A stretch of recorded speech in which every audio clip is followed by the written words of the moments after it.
Welcome, everybody, to Beer and Basketball. This is a podcast here together with Jack and Jardel Frische. My name is Pat Dickert, and we are here to talk about some important topics about the basketball community in Germany and beyond, and open up a couple brews. What we want to do is help to improve the culture. We're going to be talking today about the different systems in the United States, as well as in Europe, the club system in Europe, the American school system, and try to find some kinds of solutions for the upcoming generation of Hamburg's basketball. That's right. We want to take young people, get these guys together, talk, have a real meaningful conversation, and use that as the platform and the first step to start meaningful changes in the Hamburg community so that Germany can enjoy a higher level of basketball in their sports culture. So thank you, everybody, for tuning in, and we're looking forward to a very interesting conversation. Okay, so what is the whole premise of this podcast? Because today we're talking about the differences in youth development and basketball, but that's not the whole podcast, right? No, it's not. So the podcast, this is really about getting guys, especially the young guys, together to talk about important topics in a way that is enjoyable, comfortable, so that we can make real changes to the future, the coming generation of Hamburg's basketball. I think it's right that we have guys that are currently playing and guys that have also international experience, because now we have a perspective that is both experienced, but we're young enough that we have a chance to put some changes in place. But first things first is we have to have a chance to sit down and talk it out. And there's no better way to do that than with a couple of brewskis. So that's why we got Ratsherrn. Thank goodness we have a beer sponsor. I didn't even realize that these guys were right down the way. It's a 10-minute walk over to the brewery. it's like it was meant to be. That's what I'm saying, man. We got Jack. Jack, what's your story when you want to talk about your... Well, I've been hooping for a little bit, about 11 years now, maybe 12. And, yeah, obviously I'm playing for ETV right now, Pro B. Before that, I was in college, just came back before this season, so I was 4 years in college. Played in Oklahoma, both NAIA schools. So I played in Oklahoma for NAIA school, and then I transferred to Missouri, played for NAIA school there as well. Yeah, so that's kind of my background. Before that, obviously, I grew up playing over here in Germany, went through the JBBL, NBBL system, played a year in Jardel Pro B before I went to the States as well, so I got a little bit of Pro B experience. Didn't get too much playing time, but, yeah, still got to experience the pro level before I went over to the States. Then, yeah, now I'm back here playing at the same level again, hopefully moving up soon, though.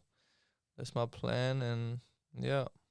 You were also a part of Sport ohne Grenzen together with Marvin. I mean, I've heard a lot of good things about that, and Marvin from the Hamburg Towers, he's been really celebrated for kind of putting together a BBL Euro Cup contender from scratch. And from what I've read online and from all the press, and of course I had to translate that to English, but I'd see your name coming up a lot in a lot of those things with Sport ohne Grenzen. So I'd just like to know personally, like, what was that experience like for you, and what was that about?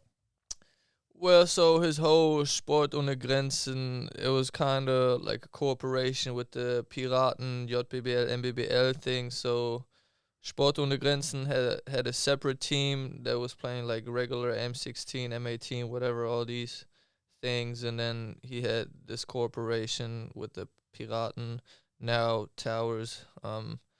So, yeah, I think I joined like the third year that it was a thing. So I didn't get to experience the first 2 seasons of the Piraten, but after that I joined, played JBBL, played NBBL, and then after I graduated school as well, I had a gap year before I went to college, and worked with the Sport ohne Grenzen club and did like school AGs, where I trained like elementary school kids. Did like a sport/basketball AG. We was playing basketball and doing all type of sports activities. But yeah, like you said, Marvin really raised this whole thing. Obviously not by himself. He had partners and stuff that he worked with. but he always had this vision of eventually founding a pro team. So that plan eventually came through with the Towers, but it really all started with the Piraten, more or less. And yeah, kind of developed in this whole thing. And I've been there through this whole process. And then also, I was part of the practice squad when the Towers first were assembled. Yeah. Assembled, Avengers assembled. Hell yeah, same thing. No, but yeah, I was part of the practice squad. Got to experience that first couple of years in the Pro A and stuff. So yeah, I've been kind of there throughout this whole process. Obviously not the last couple of years because I've been gone, but been still like following it and watching it, and you know, it speaks for itself. They had a lot of success. They're a young team and are already having a lot of success playing European basketball already in their second or third season in BBL, which is, you know, quite amazing. And yeah, I'm doing this here in Hamburg where there's never been, except for, I don't know, 10, 20 years ago, there was a BBL team here in Hamburg. It was BCH, which I also played for as a kid and the youth teams, but the BBL team was way before my time, so I don't know a whole lot about that. But other than that, Hamburg basketball didn't really have a top pro-level team. So Marvin really made this happen, which I give him a lot of credit for. Shout out Marvin Willoughby. Yeah, it's a really amazing thing he did, honestly. And yep. Yeah, Marvin was great. My initial experience coming in, and you know, we had a mutual connection because before I was in Germany and before I was in China and all these places, and we'll get to that. But I was working together with Adam Harrington from the Brooklyn Nets. He's the player development director, and he's one of the coaches on the staff. You know, he's really well known because, you know, he is really tight with Kevin Durant. He was his trainer. If you guys actually watch the HBO series, the Offseason, a lot of those workouts are his workouts. And you can find him in that documentary a lot of times. You mean with Kevin Durant, right? Yeah. Because you just talked about. Yeah, I think I actually seen that too. Yeah. When he was working out in the summer, and just talking about like where he came from, what he does now, what his goals are. So yeah, but I mean that's amazing. That was all done in California, and so was it the season when he went to the Warriors as well? Was it that off season? No, before that with the Oklahoma City Thunder. Okay, yeah. So, but Germany really plays an important part in all of this because actually, from what I heard, Adam was put together, like he was introduced to Kevin Durant through Dirk Nowitzki. Adam had also played together with Dirk Nowitzki and Steve Nash for the Dallas Mavericks when they were all together. But I think Dirk was there one time, Kevin Durant was there one time, Adam was there one time, and that's how that introduction was facilitated. Now, how do I get back to Marvin?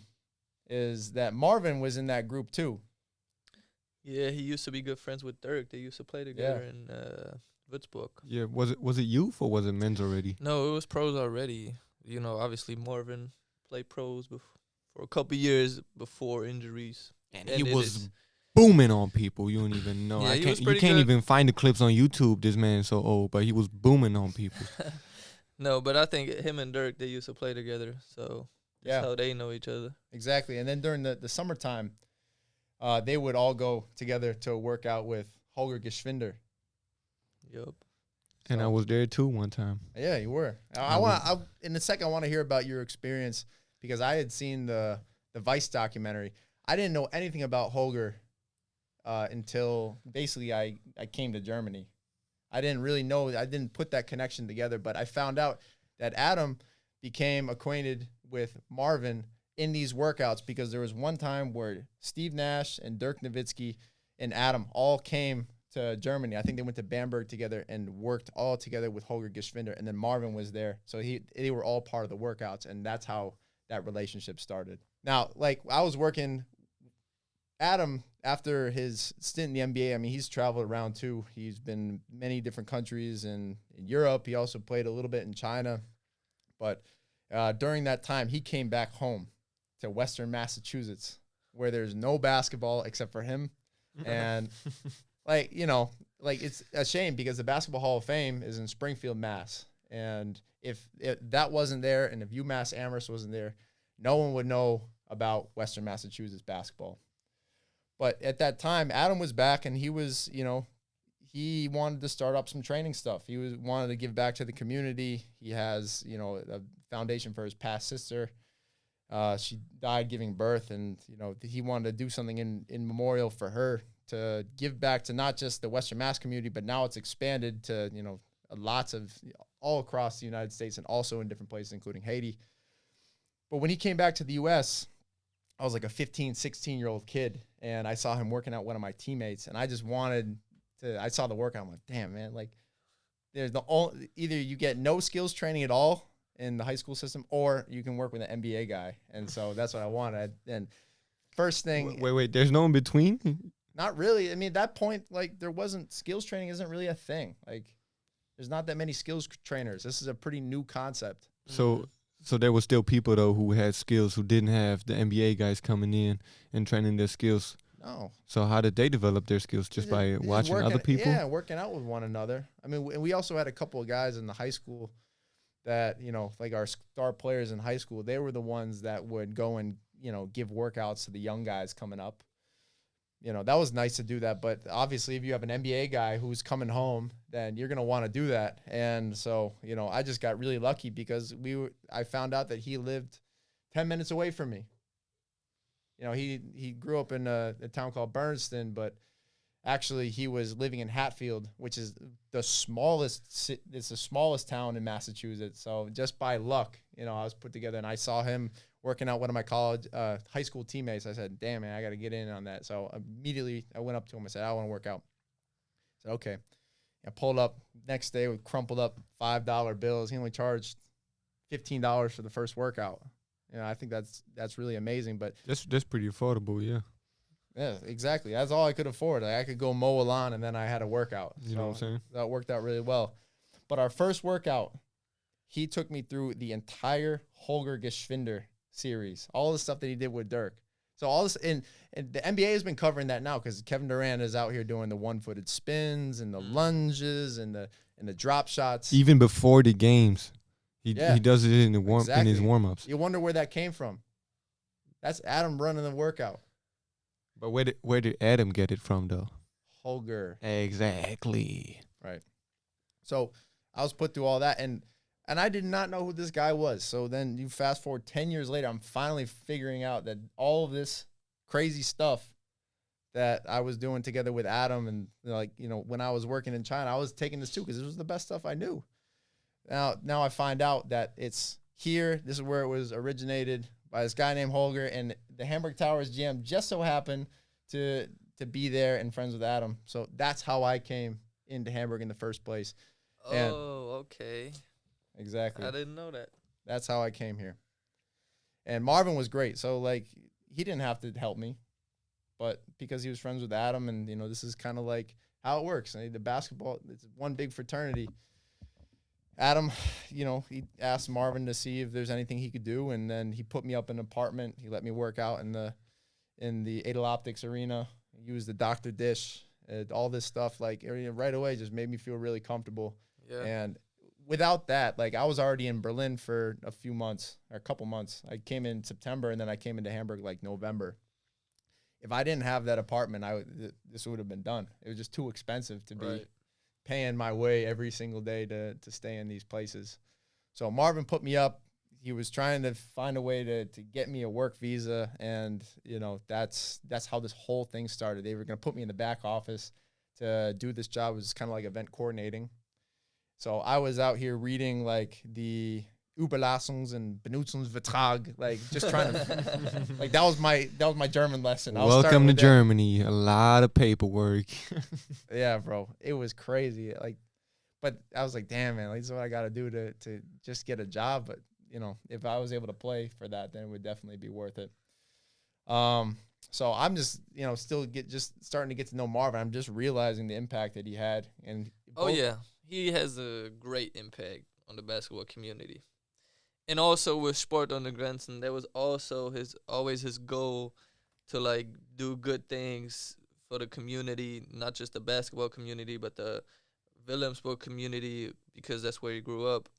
So the whole thing for him, it has always been bigger than basketball, and he always cared about the kids. And obviously, from what you've been telling us, he cares about the person, and he helps people out, and that's always been his thing. So yeah, it's more than just basketball, and it has always been. And he, like I said, he raised this thing from the ground and got a BBL team now, and yeah, so props to him, and yeah, it's well deserved. Definitely. He also implemented that in the basketball he was teaching. Like, I came to the Piraten Hamburg, what was it, like the 6th year in, or the 5th or the 6th year in? And from the start, they always told us, you're here to play basketball, and we focus on basketball. But if you don't have everything else in your life going the right way, you're not going to play here. We're not going to throw you out because you have bad grades in school, but you're not going to play. And of course, you come to the gym to play. You practice to play. So they always made sure that you focus on school. You focus on becoming a good man. Yeah, I like how they put that together. And, like, that kind of reminds me, go back to the States, like the legendary coach John Wooden. I mean, you guys know about him. And he's in the Hall of Fame, too. But his whole thing was that he cared so much about the people and, like, the people behind the players. And the reason that they were so successful on the court is because they had that support on the personal side. And from what I'm hearing, this is what you guys got from Marvin. One of the things that I thought was really interesting, because I had done a little bit of research before I met Marvin, but it sounded like the way that he really made basketball in Hamburg successful with his platform is that he combined the Sozialansatz with the Basketball-Leistungsansatz, because without expanding the competitive concept, you really can't do the social work. So what did that look like when this was all coming off the ground, because you were a part of this? Mm-hmm. Well, with the soziale Ansatz, I haven't been so much a part of that, because that was more Sport ohne Grenzen.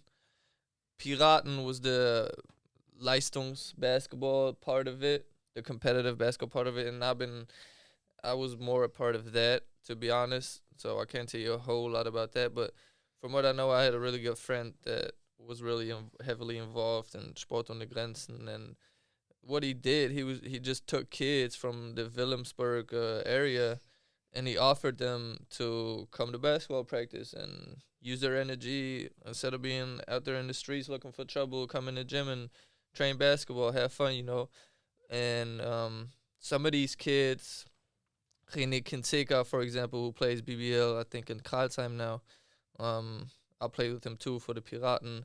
He was one of those kids from like the Wilhelmsburg Federal area that came to practice, and he really started at Sport ohne Grenzen as a hobby kind of, but then, he had a real talent, so he went through the whole process with Piraten, and he played for Towers I think last year or 2 years ago. He just transferred to another team, but he was a part of the whole process, really from the bottom, from Piraten, Sport ohne Grenzen, then Piraten, then Towers, all the way, to the top. So he just offered that to kids from those areas, because that's where he was from, and that's where he kind of did the whole thing. Obviously you can't get kids from North Hamburg when you're operating in South Hamburg. That's really difficult, but that area specifically, he took those kids in, offered them to come to basketball practice, and those kids that he saw had a real talent for it, he offered them to become a really competitive player in the best leagues at that time for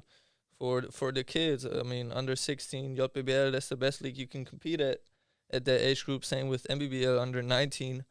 So if you had a real talent, he offered you to compete at that level, and he gave you kind of a future as a pro. If you work for it, obviously, and you made something out of yourself, you could really do it. And yeah, we have examples. Sükran Gencay, Ismet Akpinar, he plays EuroLeague in Fenerbahce now. Really? He's not from Federal Wilhelmsburg, but he went through Hamburg, though. Yeah, he went through that whole Piraten process as well. I mean, if Piraten wasn't there, he probably would have left Hamburg a lot sooner than he did. He ended up leaving, I think, for his last season in the NBBL. He went to Berlin, But that would have happened a lot sooner if it wasn't for Marvin and all the other guys around that created this and gave this kid the opportunity to do all this, you know? So, yeah. And it's not just them two, it's other kids too. That went through this process and eventually became pros. So, and really, just if you when you went there, you realized that it doesn't really matter like when you start or where you play. They just gave you a feeling of if you are willing to put the work in, you can make it in this basketball. yeah. You can make it to the big leagues. Of course, it's a big step, and the probability of one in what, like 400 kids, you're probably not going to go to the NBA, but it's all about putting the work in. And they gave you the actual experience to the vision that you had as a kid. I want to go play in the big leagues. I want to go play pro. Here you have this opportunity. Come to our tryout. Try out for us. Practice good. Make the team. Show what you got. Be seen. Yeah. And before Marvin and this whole Piraten thing, it wasn't no opportunity for Hamburg kids to do this. They had to leave much earlier and leave home and then probably couldn't even afford it. A lot of these kids, like probably kids that were really talented, they need to make those trips and to do that on top of school and then Yeah, I mean, yeah. Before that, it was probably really hard. I can imagine, but with the whole Piraten thing and everything, it gave kids from Hamburg a real good opportunity to stay at home, keep developing in basketball, and do all these other things that they have to do as kids, obviously. So yeah, that's amazing. I think just from a conceptual standpoint, the best part about having this kind of thing, getting to work with somebody who's been at the top of Hamburg's basketball, like a real pro, and being able to interact meaningfully with like guys at the top level. Anybody. I mean, both you guys talked about this. If you see the top and you see someone who's made it there and you get to interact with them, then it makes you feel like you have a path. And it makes it a lot easier. Like, this is what keeps kids out of trouble because they just say, oh, they have someone that they can trust because they've actually been there. Dude, when they built the gym, the Edel Optics Arena, I think it wasn't even the Edel Optics Arena back then when they built it. I think that came later. But I was there in the season when they transferred us from like the low school gyms in Wilhelmsburg to the big gym in Wilhelmsburg, the now Edel Optics Arena. And that feeling with the first time you stepped in there was crazy because you're used to, you're like 15, 16. You're playing a high level of basketball at the JBBL and maybe even NBBL, but you're still playing in school gyms. It's not like you have the possibility to even fit, what is it, like 4,000, 5,000 people in the gym. It's like maybe 20 people on the benches, right? All of a sudden you come in this gym one week, you step in there the first time, you see this big gym, just all the space. You have all these rims.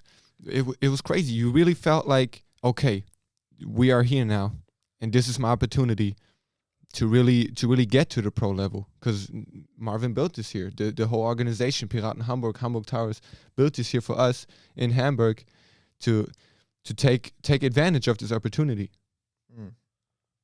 Hey, you crack open one of those alcohol fries? Hell yeah. Shout out Ratsherrn at this point. I'm drinking this Hopfen Malz und Hamburg Ratsherrn Alkoholfrei 0,0% because we're athletes. You know what I'm saying? Yeah, y'all got a game tomorrow, so you got to make sure you drink another one of them. I'm only drinking these. What are you talking about?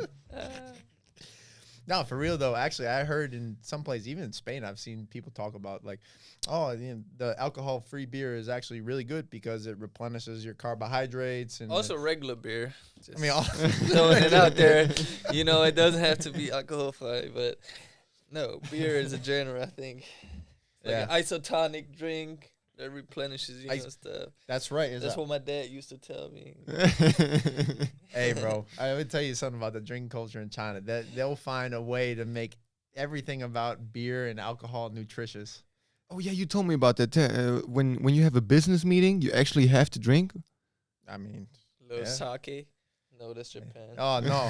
So, by the way, this is another shameless plug. Spicy. If you guys want a real authentic Chinese experience, you go to Spicy. Yo, Spicy, send them some samples, man. Come on. I'll just hook us up. I'll take you guys afterwards. It's a hot pot restaurant, but they have all the authentic Chinese alcohols, and the main one's called baijiu. Baijiu it translates directly to white wine, but what that is I don't even know what it's made out of, but it's basically taking shots at vodka. Anyways, because it's such an important part of the culture and the business culture and whatever, everyone's saying, oh yeah, if you want to lose weight, then this increases your metabolism. If you want to gain weight, it gives you extra calories. It's like this kind of thing. So no matter what, it's good for you. No matter what the occasion is. I didn't know they drink a lot of beer in China. Yeah, they do, man. And there were some things I had to do where, like, if you had to meet with some boss, owner, whatever, someone that you wanted to collaborate with, the night before you'd have to have some big dinner where you'd be together and everyone, gets comfortable with each other and everyone's throwing back the shots. Breaking the ice. Yeah, but it has to happen really fast because some of these people, like, you might not ever see them for another 2 years. So you have to make sure that you can, like, drop that guard really quick. So people be throwing shots back, and then, it goes for a long time. Definitely helps breaking the guard. Sound like a great business meeting, man. Man, I mean, look at us now. Clearly it has an influence. But then the next day, bro, because we're all sports, they say, oh, hey, Gao Fei. Gao Fei is my Chinese name. Hey, why don't you go out and give a dunk performance for this entire high school? And I'm just trying to find a way to, like, drag myself out of bed.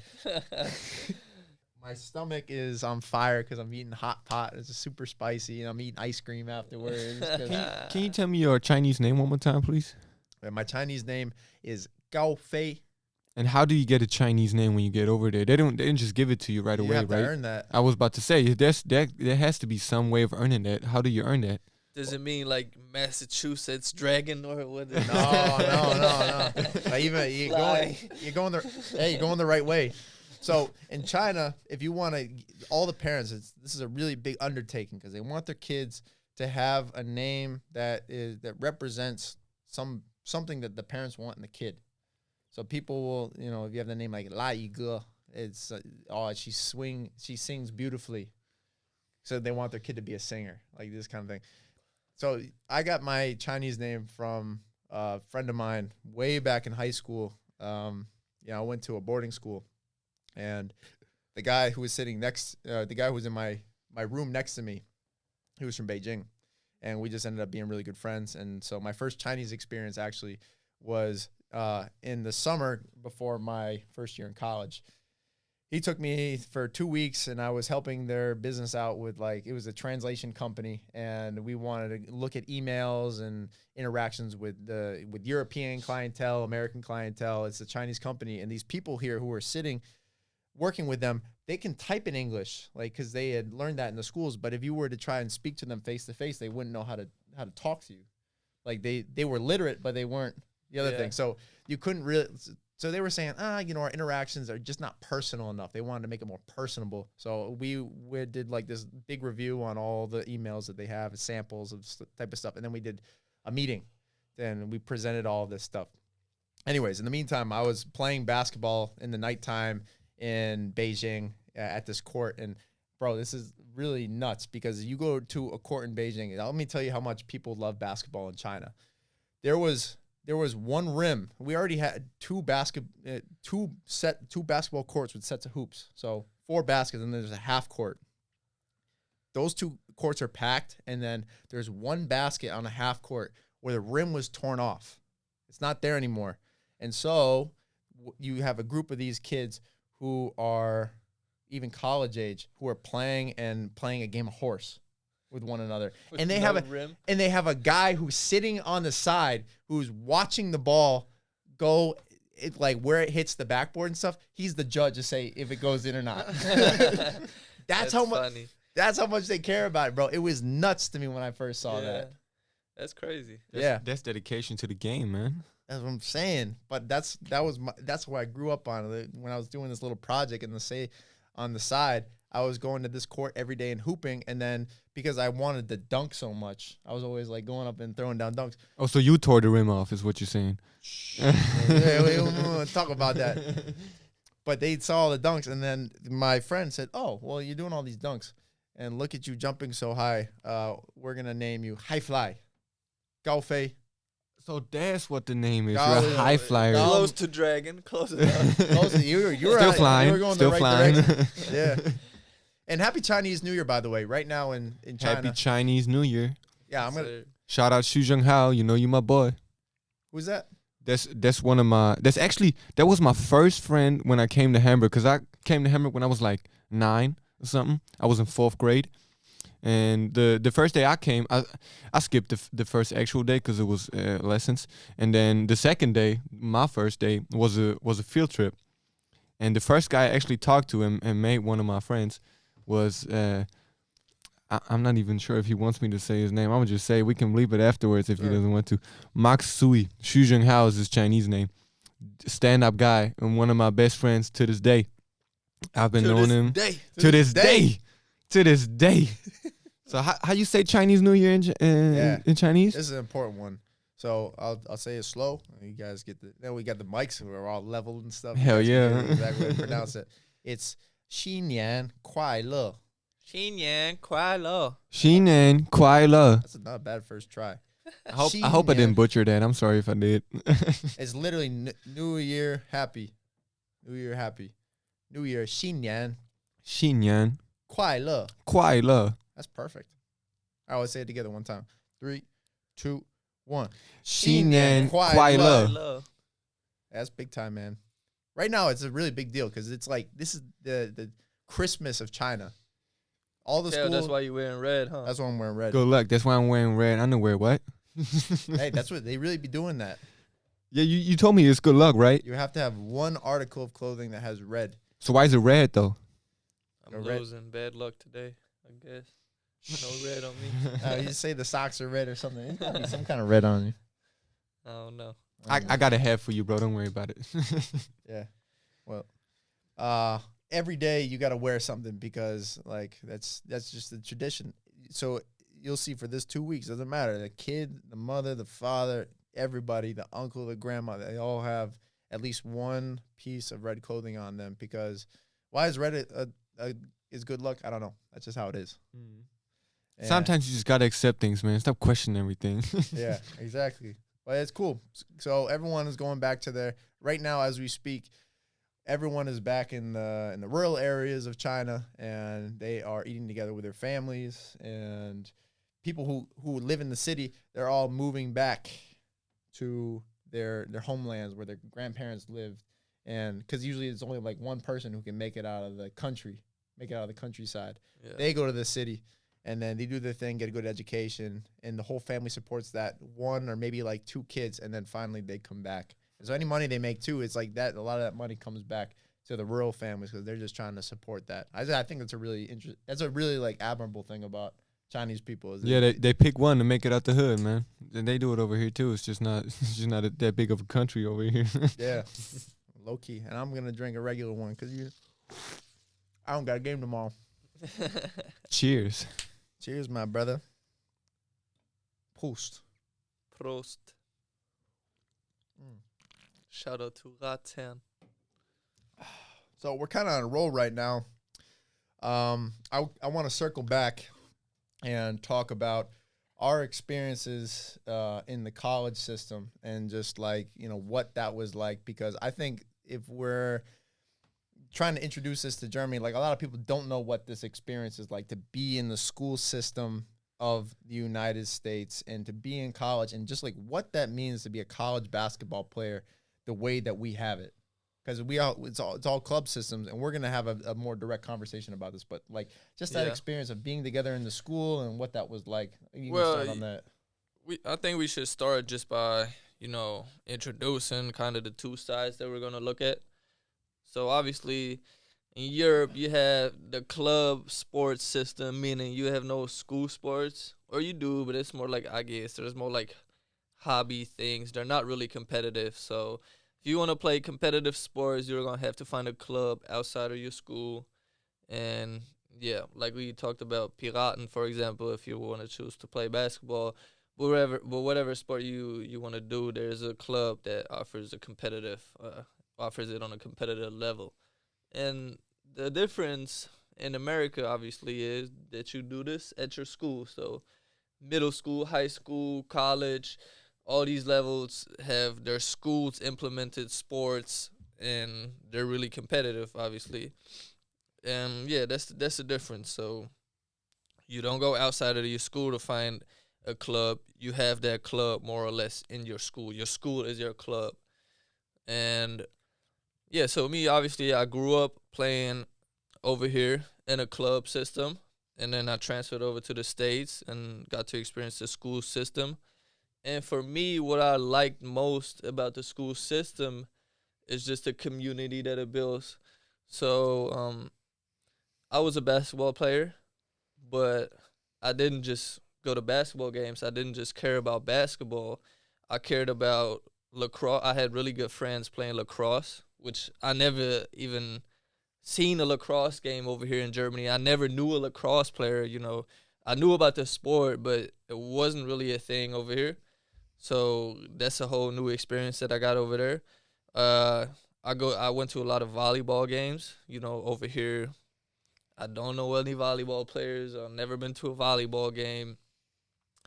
So yeah, it just builds a really strong community around the school and around all the sports, and you get to know these other people that do other sports, not just the basketball people, which I think is really awesome. And you get to build good relationships with other people from other sports. You go to their games, you support them, and the other way around, they come to your games, they support you.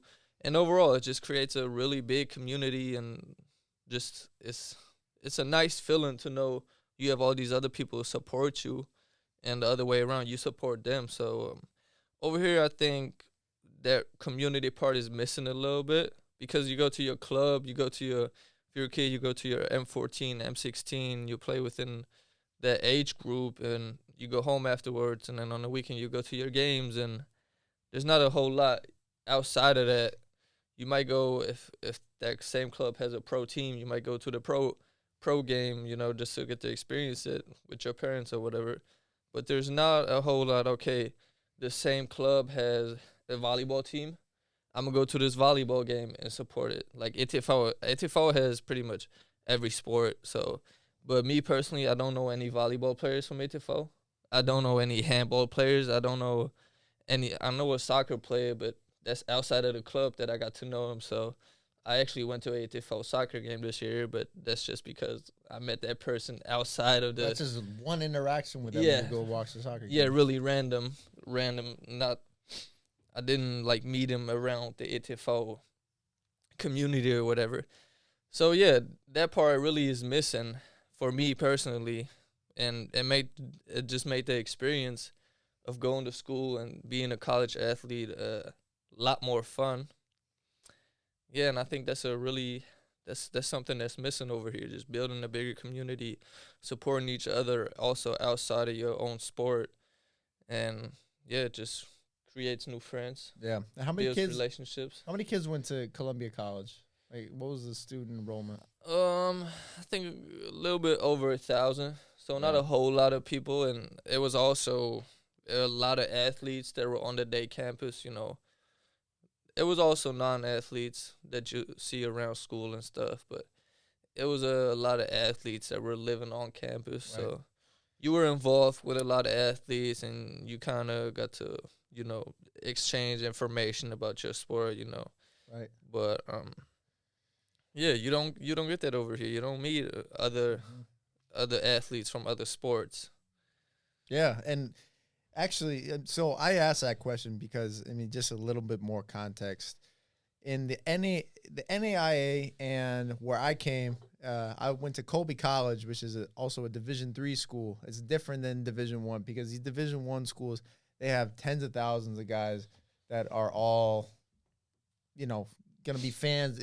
Some of them are just fans of one sport, but the beauty of college sports in general is that everybody wants to show up for their schools.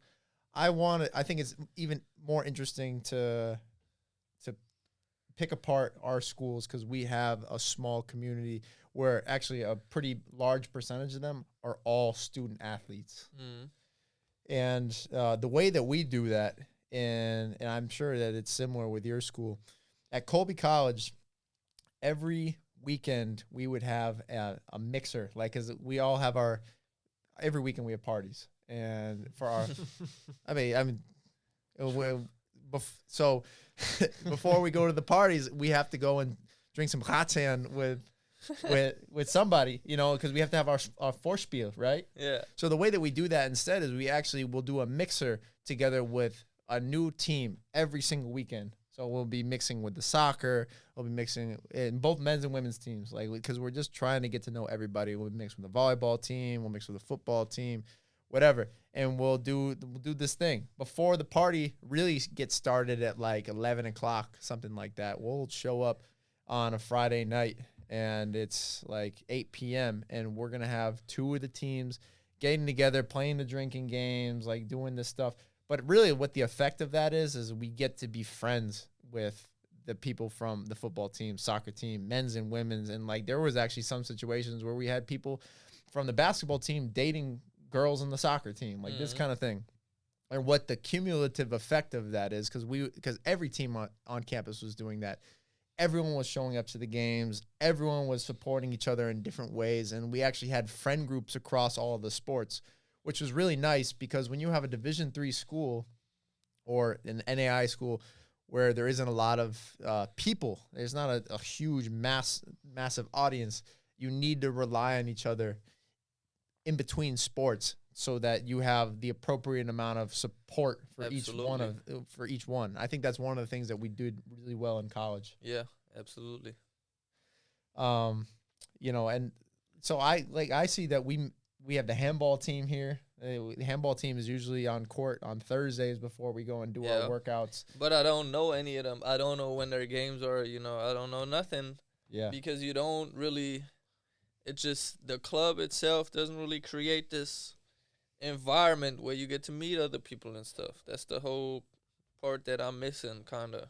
Yeah, exactly. I don't know anything else about what's going on with the other teams with ETV, and of course it's not any one club's fault. That's just the entire culture in Europe and Germany. And I think that from my perspective as an American, that's the downfall of the club system, because there's no intentional opportunities to mix with one another and create like that support. Because the other thing too is like these are youth systems. Like it's not just a pro team for the basketball or the handball or soccer, like whatever. Yeah. But you also have a whole tail of youth basketball and families and communities that are all supporting their kids in that pipeline. If you were able to mix those things together, then imagine the parents, like they get to know each other and they find their friends that way, and you know they can get their kids to hang out with one another while they go, and like all these things. Like there's so many opportunities to do that in Germany. Yeah.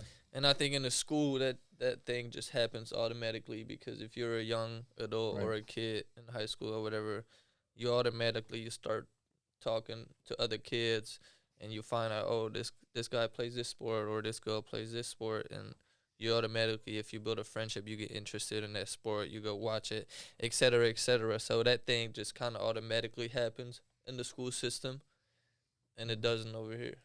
Right. Yeah, it's a matter of opportunity to get together, right? Because when you have clubs usually, especially at the younger ages, clubs usually only have one type of sport that they practice, or even if they practice multiple sports, it's not really the same gyms, the same places where they practice it at.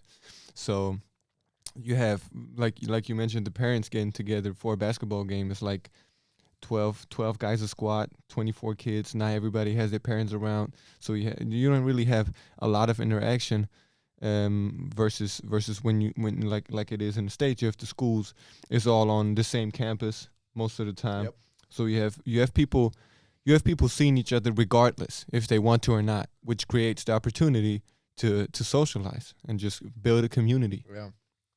And the American school system too. I go back to the youth side. Like college basketball, that's the only time when people really specialize in a sport. Like at that point, like you've made your decision because you've spent all of your time up until graduation, like playing different sports and figuring out like which is the one that you really care about. So this is another thing too. Like why are American basketball players so motivated? Because they have choices. Yeah. And why are American athletes so motivated? Because they have choices, and this is the one that they decided on. And so I think that that's a really important thing too. In the States, before I went to college, like basketball was clearly my favorite throughout, but I was still playing soccer. I was running cross country. I was doing track. All of these things I was doing together. And so I was mixing with those teams, with them regardless. And public school system, private school system, doesn't matter. If you go to boarding school or if it's a high school, every single kid in the fall, in the winter, in the spring, they all have a sport that they're going to play. And it was actually a mandate for if you go to boarding school, everybody had to play something, or unless they were like an elite musician, they could get some kind of exemption. You had to be doing a sport at every single part because that was so fundamental to the entire education. If you're not moving your body, then you're missing an element in your education. Yeah. Even if you don't have to, the chance is much higher that you will because it's right there in your school, is offered right there. You most likely have some friends that are doing some type of sport. And, yeah, it's just right there even if you don't have to. The chance is much higher that you still will. Compared to over here, you just got to go to school. You don't really have to care about sports. You got to go to PE, obviously. I can't even imagine what that's like. Yeah. Honestly, I was doing the games with the Hamburg Towers, but yeah, PE is kind of like you touch a little bit on every sport. Like for example, even after I went to a sports school here in Dulsbeck in Hamburg, we only had a sport for like 4 to 5 weeks. Then having sports exam, and that's probably about it. So you don't really get.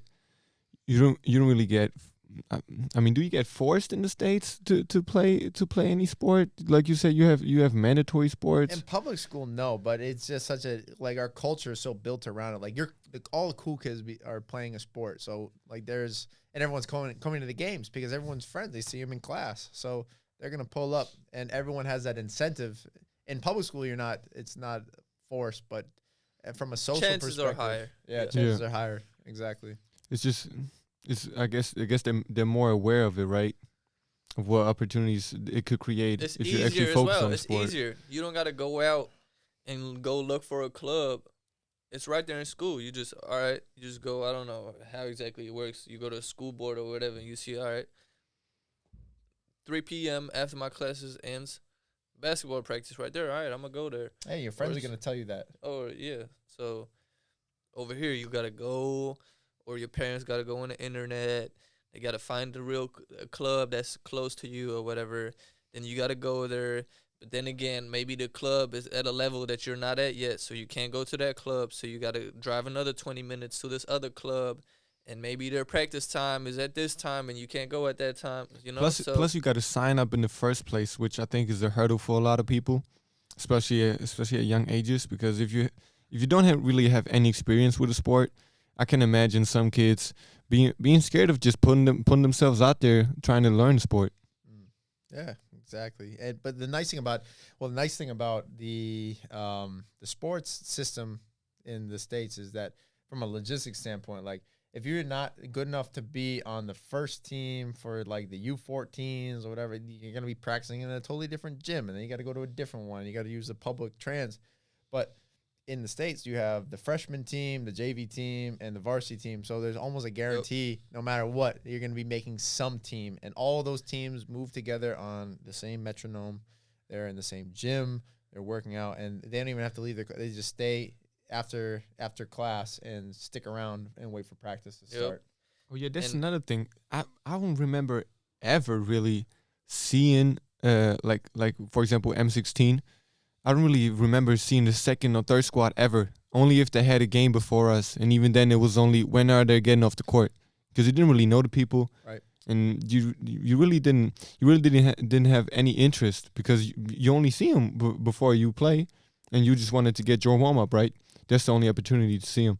And like you said, when you practice in the same gym and you play in the same gym, it's probably a whole different experience just to sit there and watch them play. Like, for example, I see a lot of memes when you say varsity watches JV or something. You don't really have that over here. Right. Because you don't watch the games. You just get in the gym and wait for your spot. Yeah. I think it's weird that we don't know the guys from the M16, even though we're watching them at the end of practice at Christian Felsch's sauce. We don't know who they are. Not even a little bit. Mm. And when I was going to school in Oklahoma, I was actually really cool with a lot of the JV guys. Yeah. I was going to their games. They was coming to our games. So, yeah, it's just Which is not to say that the youth different system over vibe. here is bad. It's just that we think that there are some things that are relatively simple to improve on. Well, and would help a lot in comparison to how difficult it is to actually pull it off. not only it's the youth system not bad though. From the United States, this is actually funny because I was talking to Jack about this earlier. Like before I came to Europe, I was under the impression that Europe does it better. I'm coming from the school system, and what I'm hearing because I'm reading like what people's opinions are. You know, I was spending time in China where I was like in a position where it was like a third person perspective. I wasn't in the States, I wasn't in Europe, and we're saying like Europe might be doing it better. And like we're listening to quotes from Kobe Bryant. Kobe Bryant said like if you take the best American talent and then you put them into the European system, they're going to end up being better players than they would have otherwise been if they went into the U.S. system. Because the schools, even though they're good and they get everybody together, a lot of the times the coaches are actually math teachers who have experience in basketball. They're not like full professionals. And then there's AAU, the Amateur Athletic Union. And although that's the biggest league in the United States for youth people to get their exposure chances, it's like the Wild West. Like it's it's hardly regulated. The coaching sucks. There's lots of politics, and all these youth players, all they learn is how to show out. How to ISO. Yeah. For the so that they can get their scholarship offers and whatever. And if you aren't a top prospect and you're not already on the ESPN top 100 or like something like that, getting some kind of exposure, like AAU is a mess. And it's really hard to find a team that's actually going to work like a team and are out here to win games and to play the game right. So that's why people from the United States are saying they're just so fed up with this, because the high school system, we can't concentrate talent the same way that you can in Europe, where you can get everybody in the same club system. And then on the same time, when you do that, the guy who's coaching it is somebody's uncle. Like they don't have the certified expertise a lot of times to be coaching these teams. Yeah. I mean, I haven't been in the States to actually practice over there, so you guys have to give me some input on that. But from what I've heard, I think over there in the States in the youth, it's more like they pick out the really great players on the team, or like the best player on the team, and just focus on developing that player. Versus over here, it's the coaches really trying to teach basketball to the best of their abilities. So running plays, right, just having a good defensive rotation, all these basic things you have to learn in basketball if you actually want to play high level. Yeah, but that's a whole nother thing. I think that's got to be separated from the sports system itself, because how the game is getting taught is different from what system it is getting taught in. So even if you got the school system, if you would teach the game in a different way, you can get the same results that you can get over here as far as, developing a basketball player skill-wise and IQ-wise. It's just a different approach in the States. Like you guys said, the best players usually gets focused on because they probably got the best chances of going pro, making money. So they get focused on, they get all the good training, and everybody else kind of gets put to the side, which is different over here. Everybody kind of gets taught the same skills and everything, but that's not so much the system in itself. That's just the way the game is getting taught. So I think, even in the school system, if you would, like you said, if you don't maybe have math teachers doing the basketball practice, but real basketball trainers do the basketball practice, you can teach every kid how to play the game the right way. You can improve their basketball IQ, et cetera, et cetera. And, over here, it's just a different focus. But if you would shift that focus in the States from just, making sure you get one or two guys to go pro, to making sure that everybody becomes a better basketball player, that would improve, I think, the system a lot. And honestly, I think it would be easier over there because it's more people overall. It's more people that are interested in in basketball and other sports as well. To where over here it's hard. It's hard to find a good trainer. Us personally, we got lucky. Marvin was an ex-pro who played at a really high level and knows a lot about the game because he was around people like Dirk. He was around people like Holger. So he knows a lot about the game. He knows how to teach you the game in the right way. But other people here in Hamburg might not be so lucky. They might end up on a different team where Marvin is not the coach and somebody else is the coach who doesn't know as much. Then, you know, he doesn't have the same resources that we have playing for Marvin, you know. So I think over there, if people would just shift their focus, and that's also a thing. It's also a reason, not a reason. It's also a part of how the game is getting played, because over there, you know, the game is much faster. It is less technical, I would say. It's less plays and stuff. It's just, like you said, it's just ISO ball, more or less. If you would just shift your focus, like I said, and try to teach a game in a more technical way, make it more of a team sport, not just a one-man show, you know, I think over there you can probably have the best talent and develop it the best way. And 100%. Because like you said, like what Kobe said, if you get an American player, you put him over here, he becomes a better player. It's because over here he gets taught in a different way. He gets taught the in and outs of the game itself. You look at the technical aspect a lot more than just, you know, becoming faster and jumping higher and all that stuff, which is more of a focus in the States, I feel like. Because even in college, you know, we didn't really have plays or whatever. You know, I don't want to knock anybody, but we had a lot of guys on the team who didn't really have a good basketball IQ. They were just really good athletes, which is why they play on a college team. You know, over here, you can be a good athlete and make it all the way to the pros, but chances is the guy next to you is maybe just as good of an athlete, but it has a lot better basketball IQ. Sure. And he's going to go a lot higher than you. Because he's able to actually play a role. If you're just athletic, you will have trouble, I would say, finding a role on a team where you are not the best player anymore. Because your athleticism does not do the thing for you anymore. You cannot just drive past anybody. The help side is there, stuff like that. So if you're not actually able to play a role, for example, if you're not the most athletic guy, but you can still play defense and hit a three, spot up, you're a 3-and-D guy, boom, you have a role. You can fill that role, you can play on a team. If you only, not only, but if your main talent and main advantage is being more athletic than anybody was before, and you come to a big league where there are a lot of players from different countries, there's a lot of talent from different places, and you are all of a sudden not the most athletic player anymore, you will have problems filling a role because you don't have an experience really of filling a role. You only have the experience of getting the ball and ISO. Yeah, I think this is where we're getting to a really important point because I'm hearing two things right now.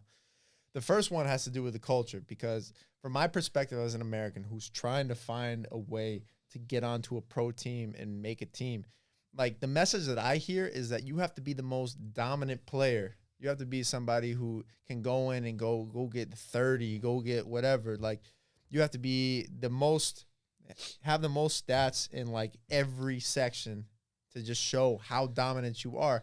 However, you're in a league where things are being done by roles. Like in the US is a very player-centric place.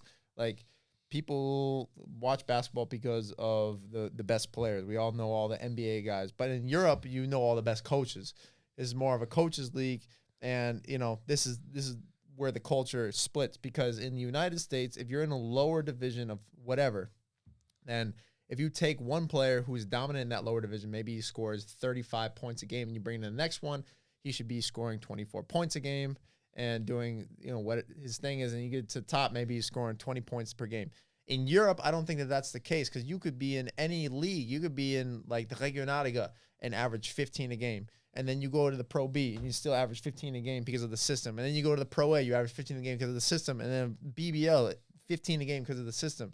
It's not the same. And I think this is somewhere where the culture really needs to get clarified, especially for players who are trying to come to Europe to get their start in playing. Because even if you're a good player, you have to understand how to fit into a role.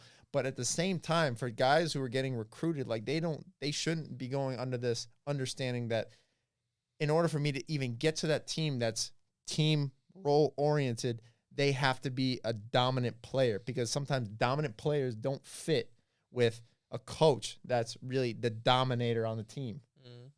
So that's one thing. And the other thing I'm hearing from you, Jack, I really think you made a good point about this, is talking about how it would be great in the United States if we had better teachers that were able to teach the game the way that it's supposed to be done. Because in Europe, if you get the opportunity to get access to the best coaches in Europe, they're exceptional, and they know the game in and out. They think about it in a different way. It's not just about being flashy. It's about winning games.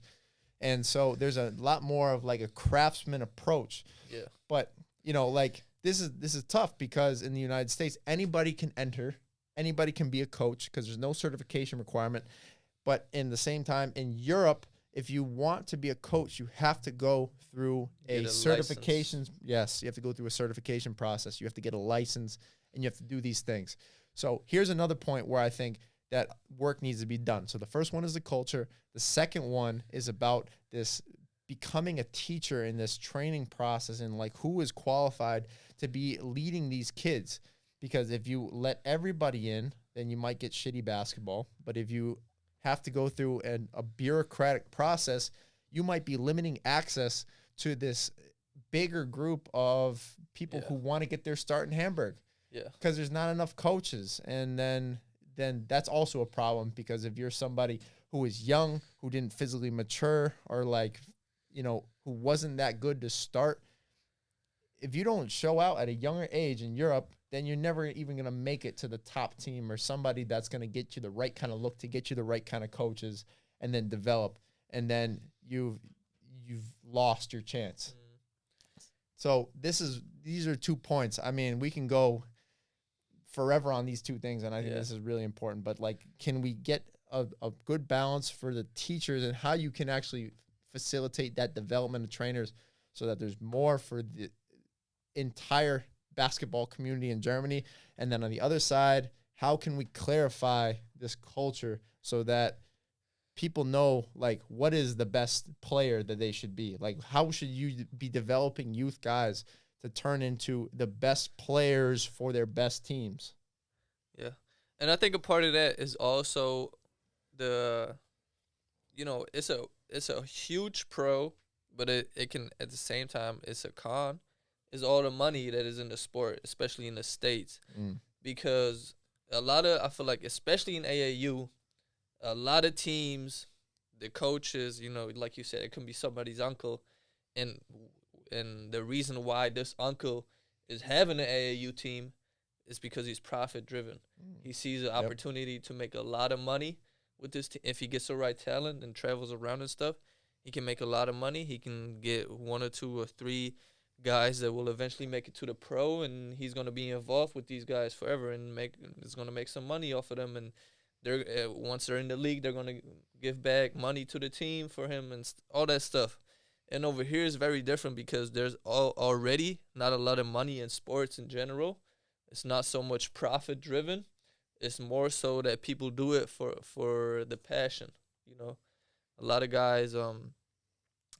One of my trainers that used to train me at BTH, he's been almost running the whole BTH basketball side by himself. He's training almost every team from the M12 up to the Herren, and he's not doing it for money. He's not making a lot of money of it. He got to work a whole full-time job besides the basketball side, but he's doing it because he loves the game, and he loves to teach people, and he loves the kids also. And over there in the States, there's some people that are like that for sure. I'm not saying everybody's has a profit mindset in the States, but I feel like there's a lot more people than over here that just see basketball as an opportunity to make some money and maybe make it big, and not so much just they don't do it just because they love the sport. They want to help kids, and I don't know what else, but that's it. That's I think a difference in the mindset that is hard to overcome, honestly, because there is so much money, there is so much opportunity to make money, but to really help the kids and teach them the game and stuff, that mindset has to change, I feel like. Yeah, definitely. And I gotta jump in here really quick, because we've been talking a lot about Marvin and what he's been doing, but just this thing that you said, like, I have to say something about Sükran, because she's doing a full-time job, and this is somebody who made it to the highest level of coaching in Europe. There's no other woman who is coaching a men's professional basketball team as a head coach. But her trajectory into this is like, the only reason why that worked is because she cared about the sport. Like, she's doing a full-time job, so she's getting her money that way. But then she just happened to be an exceptional coach and bringing this ETV team over the last 8 years, relegated up 6 times. And she's not only the only woman in the league and the leagues upward of the Pro B. She's the only coach in the Pro B who has a full-time job on the side. How crazy is that? Right. The only one. Right. And so, like, this is where there's a big split, because in the United States, it doesn't even compute to an American. Why would you be doing the job of a professional head coach if the money isn't there? Like, really, like, it's really hard to find those kind of people. Not just professional, even a high school coach. Exactly. Like, if you're a high school coach, you're probably a high school teacher as well. But being a teacher, I mean, it is a full-time job. But at the same time, being a coach is kind of part of that schedule. So it's not really like you're being a head coach on top of working a full-time job. It's part of your job. So, yeah, there's no such thing as working a full-time job. And, maybe AAU coaches, maybe that's the closest to having a whole nother job and then having a basketball team. But even like I said already, if you're in the AAU, you can make a whole lot of money and then just be a full-time AAU coach. So, yeah, there's no comparison to that really. And especially in the youth teams over here, it's almost every coach has a full-time job. Nobody is making enough money off of being a M16 coach. Nowhere. So you wonder why the game is being taught the right ways, because, like, that incentive is now completely separate. Like, guys are really just coaching because they love the game. Exactly. I think 100%. That's pretty amazing about Europe. Oh, man. So you guys, both of you guys, how many years from this big rise for ETV, how many years were you guys a part of that? I just got here this season. Okay. I only been here for 3 days. Yeah. I don't know. Yeah. Nah, I've been here I came here in 2019. I came here in October to ETV in 2019 because I was still with the Towers / Pirates before, because it just wasn't the ideal situation for me anymore. And I wasn't really contributing anything to the team that they could really use. So we mutually decided that it would be time for us to part ways, even though I had one more year of playing NBBL if I wanted to. And then I came to ETV on October 19, still first regionally, as Regionalliga. We moved up that year, played Pro B last year. Then, of course, the whole pandemic happened. I ain't got to explain that. And now we're here in the second season of Pro B, just trying to get some wins, man. Yeah, but, like, I just think, like, again, from my perspective as an American, I first met Sükran. The way that this happened was because I was in Berlin, and, I was training together with Lok Bernau, and found out that because Dan Opland is their foreign import. And because if you have one American import, you can only have one playing in the game. Like, they just said, we're not going to replace you with this guy. He's been here for years, and we're going to go with this guy. So I totally understand that. But they went and played at ETV, and I just went up to Sükran afterwards, and I'm like, hey, I'm just really looking for an opportunity. You guys have no American imports. has something to do with the club because the club is in a different state. It's not a typical Pro B club. But she said, yeah, sure. You know, if you can find a way to, we can find a way to get this work visa, then why not? Come be a part of what we're doing. And, you know, I have to say a lot of great things about Sükran because the only way that my dream is possible, I really think, is for someone's got to be willing to give me a chance and look at me for a longer period of time.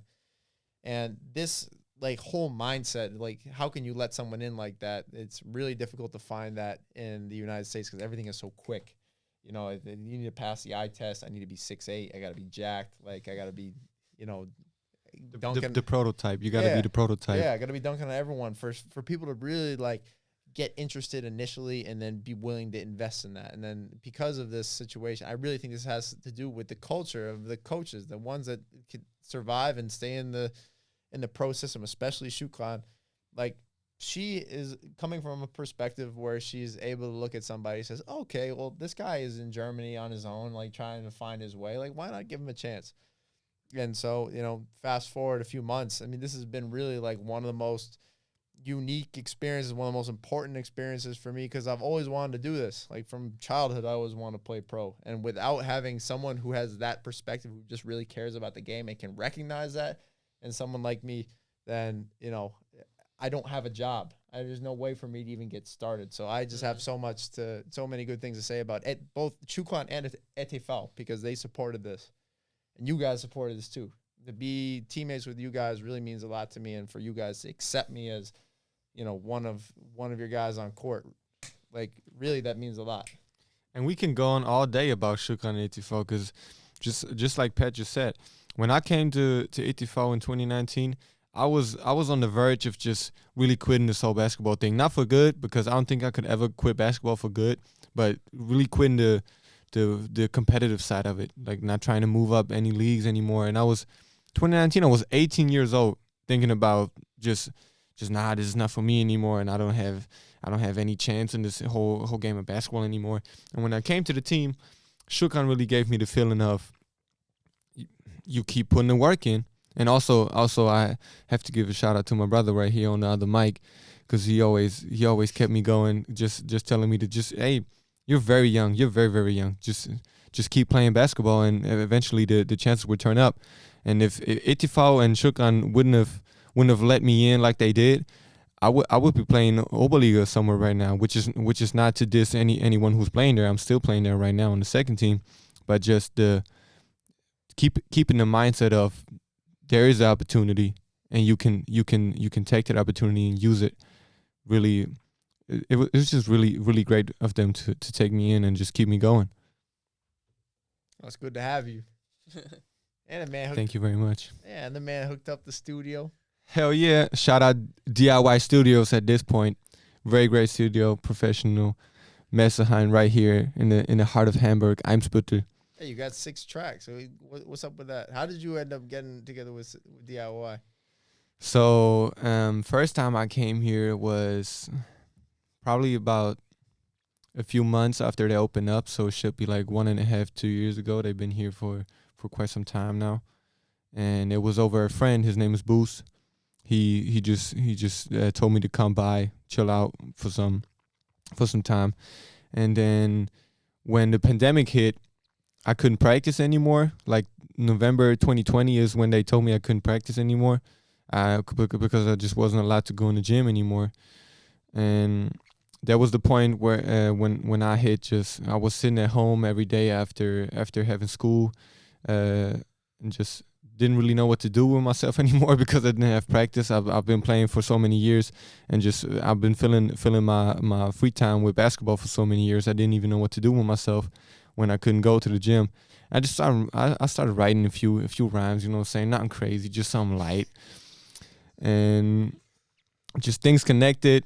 I seen the studio. I started writing my own things. I started recording at some friends' houses who had mics at home, you know, the classic mic in the closet thing. And just a few weeks ago, I came here. I booked the studio for 9 hours, and now your boy got 6 tracks coming out. The EP coming sometime around summer. Just be ready for the whole thing, you know what I'm saying? Hey, Jardel Loco. Hey, Loco. You got So out of all these 6 tracks, you got a verse you want to spit for us? Like what? Nah. Don't Hey, put I'm me not on the joking, spot. man. We're doing this. We're doing this. Don't for put Nazi. me on the spot, man. Don't put me on the mean, we spot. The can whole tell- thing is in mix and master right now. Y'all get to hear it very soon, but just not right now. Hey man, we can find a way to put the beat on and get you going. I want to freestyle. Nah, I'm still writing. I haven't gotten off the notepad yet. Still a very important part of the process, but I get rid of it someday. What is that called? Hot 96. What's the radio show that? Hot 97. Oh, Hot there's 96. many. Yeah, Bars. there's many. Fat Tuesday. Bars. I'm getting LA pretty. Leakers. Hamburg Leakers. Sway in the morning. Oh yeah, Sway in the morning. All of these great shows, man. Yeah, shout out to them. Yeah. Shout out to them folks. They It's doing really great a work. shame we don't even have a hip hop radio station in Hamburg. Like what? How to? We got so Hip-hop. many people over here. I don't even think I have anybody in my friend group. Even like even if you expand it to the people you don't really call your friends, you only know them. Even there, it's either hip hop or techno. It's nothing in between, really. So how is it that we have a whole radio station for only hip hop and old school hip hop and the new school things in Berlin, but we don't have it in Hamburg? Like Hamburg isn't the second biggest city in the whole country. That's just what's the word? Irrational to me. Preposterous. That's irrational to me. Preposterous. Blasphemous. Plus, hip hop is the #1 music genre in the world. So, yeah. Yeah, I mean that's what it is. We might Shame. get that going too, but Yeah. don't quote me on that. Dang. Well, I don't know about you guys, but I want to take a brief intermission because I had a couple Ratsherrns and I got to go run to the toilet. Yep. I will take this time to give a shout out to our sponsors for today. Oh yeah, please do. Ratsherrn Brauerei. I have this nice little beer fever right here that they gave us on top of the beer that they gave us as well. And I'd like to read just a couple of lines that they put in here. It's in German, by the way. Moin, Freunde des guten Geschmacks. Das Geheimnis unseres Ratsherrenbieres? Man schmeckt, dass es von hier kommt. Wir setzen auf regionale Rohstoffe, auf nachhaltige Produktion und auf vielfältige Sorten, die auf kurzen Wegen maximal frisch geliefert werden. Als waschechtes Hamburger Original und unabhängiges Familienunternehmen lieben und leben wir die lokale Brautradition und fordern sie gleichzeitig respektvoll heraus. Gutes Bier liegt uns am Herzen, denn Ratsherrn genießen heißt Hamburg genießen. Wir wünschen euch viel Spaß beim Entdecken. So for anybody who needs a voice guy, and we have a candidate for any kind of voiceover that you need, let alone Just hit me up on Instagram, certified bank teller, Jardel Loco. rapper, bank teller, basketball player. This guy Rapper, can do it all. baller, fresh out the internship at the bank, the traineeship, anything you need, man. I got you. Just hit me in the DM. So like, what are you actually doing? Like what? Like right now? Yeah. So I finished my traineeship last month. Right now, I'm actually trying to get the self-employed stuff going. And on the side, I'm still rapping and balling, man, because that's where my heart is at, right? Just rapping and balling, bro. Just basically, I've been saying this for a couple of years now, and this is something I really want everybody to do. Like if I had a big stage, and just a bunch of people listening to me, and I had one chance to get a message out there, like right now, I would say just do whatever it is that you want to do. Because at the end of the day, if you're not doing yourself, what are you doing? Yeah, that's deep. So I'll finish off with this. I'll do a little Jardel Loco plug. When we're here at the DIY studio doing this thing, the podcast, we always thought it would be a great idea. But ideas are only ideas until you actually put into place. And so, I asked Jardel, I'm like, hey, man, like, it'd be dope to do a podcast, but we don't have a studio. We don't have anything. And he just showed up right away. He got somebody locked in. He found people that he knew. He did the scheduling. He got everything booked, and he did it just like that. So if there's any plug that I can give to Jardel, he's somebody who actually does things that he says and gets it done on time. So I hope whoever is listening to this, whether it be in the music game, the money game, like whatever like this, you have my personal reference I'm giving right now to Jardel, because he's somebody who sticks to his word, and don't ever change that. Young man, you just keep doing your thing. Much love, much love. Hey, and now that I have this opportunity, I gotta kind of say the same thing about Pat, because at the end of the day, there are some people who talk about doing things, like you said, and there are some people who just get things done, and Pat is that kind of guy. He has an idea, and as soon as he has that idea and thinks that it's something that he should do and he wants to do, he gets to get it done. He starts talking to people. He starts making the connection. He starts writing stuff down, and he just gets it done whenever he wants to. And there's not a lot of people like that out there. Especially, I mean, like I said before, I haven't really been to the States. I've been there one time for a holiday, 8 days. But I grew up here in Germany, and most of the people I know, they have a lot of great ideas, but they don't start to realize it because they think it's so hard, and we have so many things to do and to put in place to actually realize the whole thing. And of course, great ideas take great work, but you have to start somewhere. And this guy's a great example. He just started doing what he wants to do, and he's on a great way. And I wish him all the best. I appreciate you, brother. I got you, bro. Chase your dreams, manifest your reality. You know how it is. We're gonna take a brief intermission. So hit the restroom. Thank you, everybody, for tuning in.